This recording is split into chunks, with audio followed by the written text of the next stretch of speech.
Segundo Samuel 16. Mal Davi tinha passado pelo alto do monte, lá estava à sua espera Ziba, criado de Mefibosete. Ele trazia 2 jumentos carregando 200 pães, 100 bolos de uvas passas, 100 frutas da estação e uma vasilha de couro cheia de vinho. O rei perguntou a Ziba: "Por que você trouxe essas coisas?" Ziba respondeu: "Os jumentos servirão de montaria para a família do rei. Os pães e as frutas são para os homens comerem, e o vinho servirá para reanimar os que ficarem exaustos no deserto."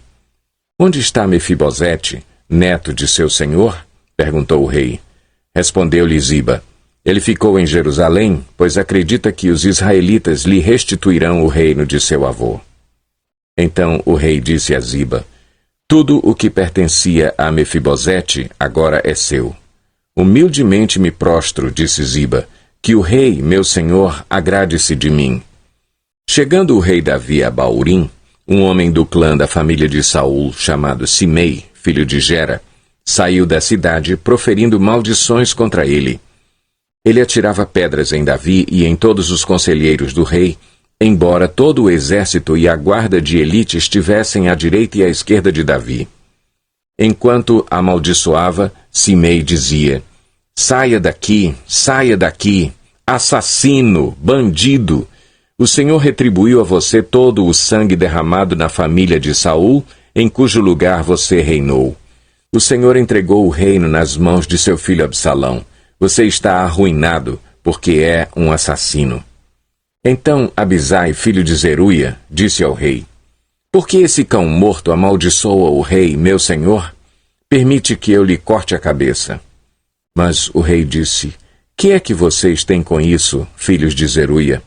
Ele me amaldiçoa porque o Senhor lhe disse que amaldiçoasse Davi. Portanto, quem poderá questioná-lo?" Disse então Davi a Abisai e a todos os seus conselheiros: "Até meu filho, sangue do meu sangue, procura matar-me. Quanto mais este benjamita. Deixem-no em paz, que amaldiçoe, pois foi o Senhor que mandou fazer isso. Talvez o Senhor considere a minha aflição e me retribua com o bem a maldição que hoje recebo." Assim, Davi e os seus soldados prosseguiram pela estrada, enquanto Simei ia pela encosta do monte, no lado oposto, amaldiçoando e jogando pedras e terra. O rei e todo o povo que estava com ele chegaram exaustos a seu destino, e lá descansaram. Enquanto isso, Absalão e todos os homens de Israel entraram em Jerusalém, e Aitofel estava com eles. Então Uzai, o arquita, amigo de Davi, aproximou-se de Absalão e exclamou: "Viva o rei! Viva o rei!" Mas Absalão disse a Uzai: "É essa a lealdade que você tem para com o seu amigo? Por que você não foi com ele?" Respondeu Uzai: "Não, sou do escolhido do Senhor, deste povo e de todos os israelitas, e com ele permanecerei. Além disso, a quem devo servir? Não deveria eu servir o filho? Assim como servi a teu pai, também te servirei." Então Absalão disse a Aitofel: "Dê-nos o seu conselho, que devemos fazer?" Aitofel respondeu: "Aconselho que tenhas relações com as concubinas de teu pai, que ele deixou para tomar conta do palácio. Então todo o Israel ficará sabendo que te tornaste repugnante para teu pai, e todos os que estão contigo se encherão de coragem." E assim armaram uma tenda no terraço do palácio para Absalão, e ele teve relações com as concubinas de seu pai à vista de todo o Israel. Naquela época, tanto Davi como Absalão consideravam os conselhos de Aitofel como se fossem a palavra do próprio Deus.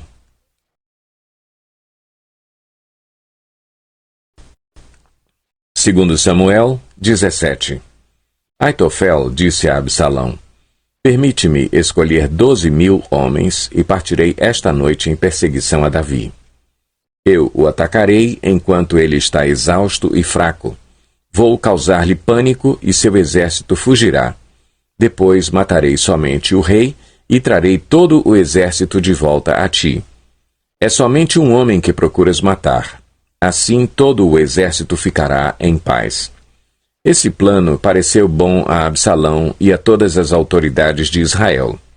Entretanto, Absalão disse: chamem também Uzai, o arquita, para que ouçamos a opinião dele.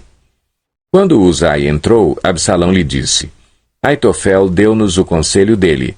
Devemos fazer o que ele diz, ou você tem outra opinião? Uzai respondeu: o conselho que Aitofel deu, desta vez, não é bom. Sabes que o teu pai e os homens que estão com ele são guerreiros e estão furiosos como uma ursa selvagem da qual roubaram os filhotes. Além disso, teu pai é um soldado experiente e não passará a noite com o exército. Ele agora já deve estar escondido numa caverna ou em algum outro lugar. Se alguns dos teus soldados forem mortos no primeiro ataque, quem souber disso dirá: houve matança no meio do exército de Absalão. Então, até o mais bravo soldado, corajoso como leão, ficará morrendo de medo, pois todo Israel sabe que teu pai é um guerreiro valente e que seus soldados são corajosos.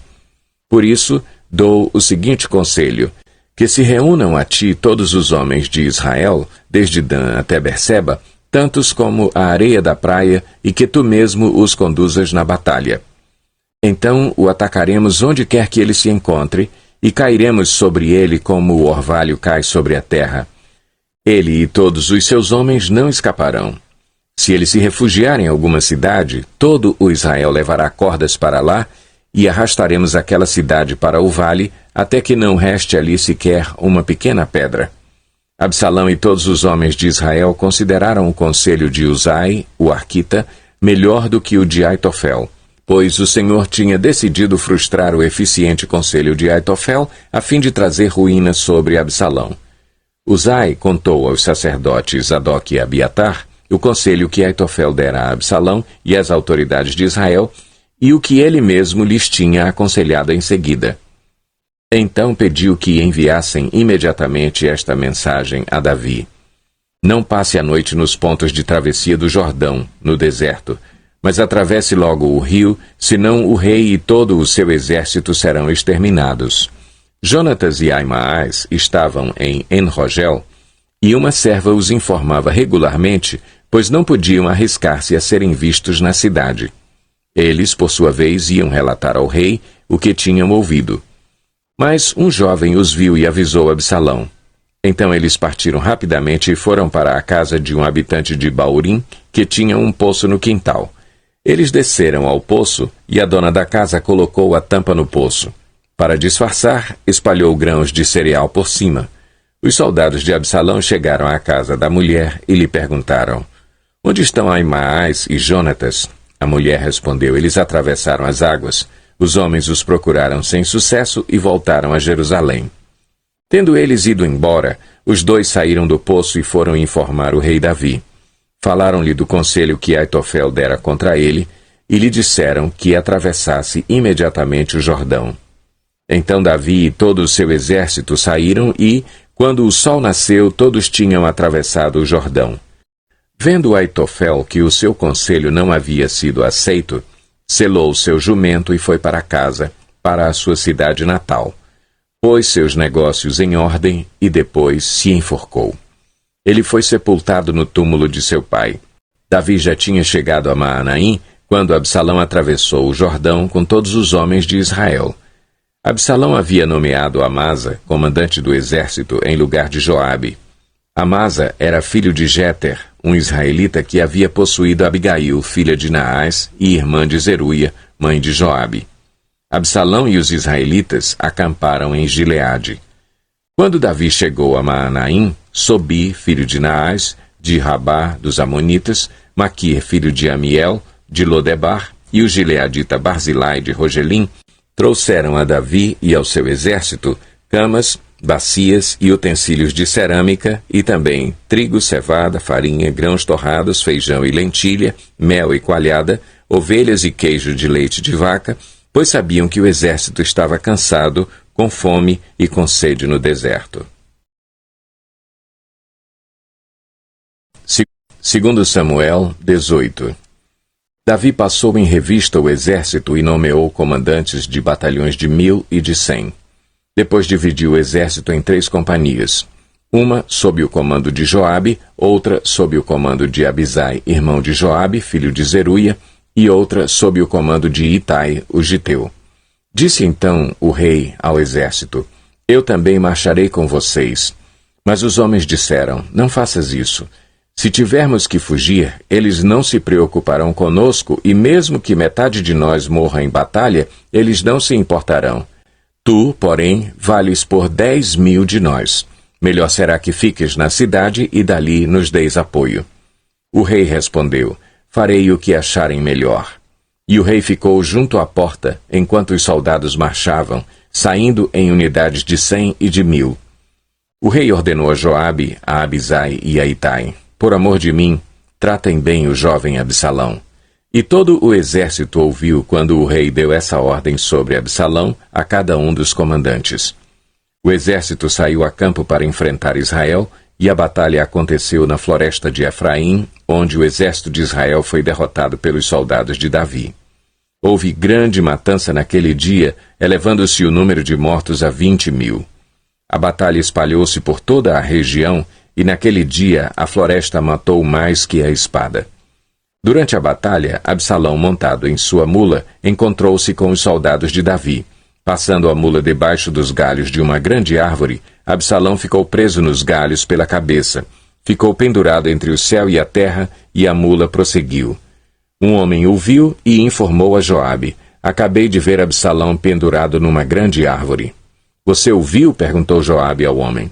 E por que não o matou ali mesmo?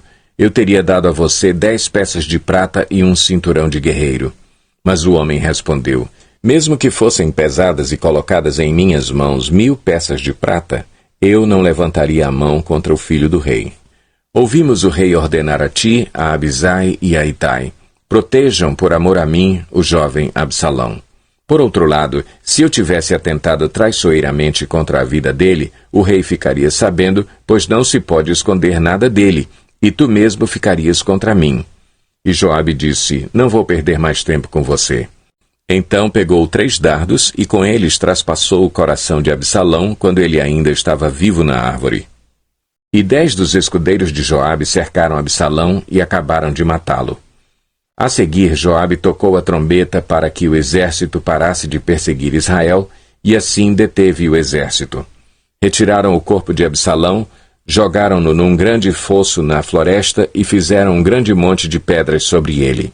Enquanto isso, todos os israelitas fugiam para casa.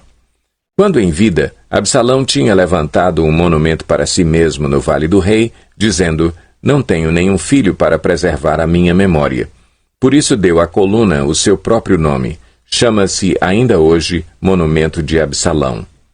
Então Aimaas, filho de Zadok, disse: Deixa-me correr e levar ao rei a notícia de que o Senhor lhe fez justiça, livrando-o de seus inimigos. Não é você quem deve levar a notícia hoje, disse-lhe Joabe. Deixe isso para outra ocasião. Hoje não, porque o filho do rei morreu. Então Joabe ordenou a um etíope: Vá dizer ao rei o que você viu. O etíope inclinou-se diante de Joabe e saiu correndo para levar a notícia. Todavia Aimaas, filho de Zadok, disse de novo a Joabe: Não importa o que aconteça, deixa-me ir com o etíope. Joabe, porém, respondeu: Por que está querendo tanto ir, meu filho? Você não receberá nenhuma recompensa pela notícia. Mas ele insistiu: Não importa o que aconteça, quero ir. Disse então Joabe: Pois vá. E Aimaas correu pelo caminho da planície e passou à frente do etíope.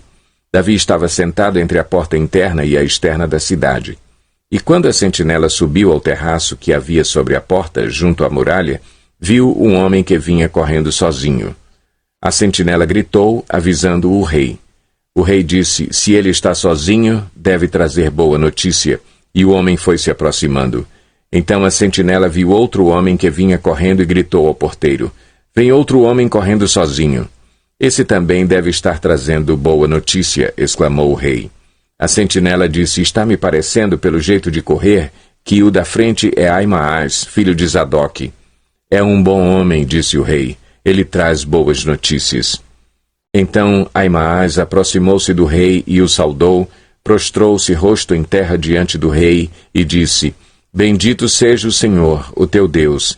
ele entregou os homens que se rebelaram contra o rei, meu senhor. O rei perguntou: o jovem Absalão está bem? Ahimaás respondeu: vi que houve grande confusão, quando Joabe, o servo do rei, ia enviar teu servo, mas não sei o que aconteceu. O rei disse: fique ali ao lado esperando. E Ahimaás ficou esperando. Então o etíope chegou e disse: ó rei, meu senhor, ouve a boa notícia. Hoje o Senhor te livrou de todos os que se levantaram contra ti. O rei perguntou ao etíope: o jovem Absalão está bem? O etíope respondeu: que os inimigos do rei, meu senhor, e todos os que se levantam para te fazer mal, acabem como aquele jovem. Então o rei, abalado, subiu ao quarto que ficava por cima da porta e chorou. Foi subindo e clamando: ah, meu filho Absalão! Meu filho Absalão! Quem me dera ter morrido em seu lugar! Ah, Absalão, meu filho!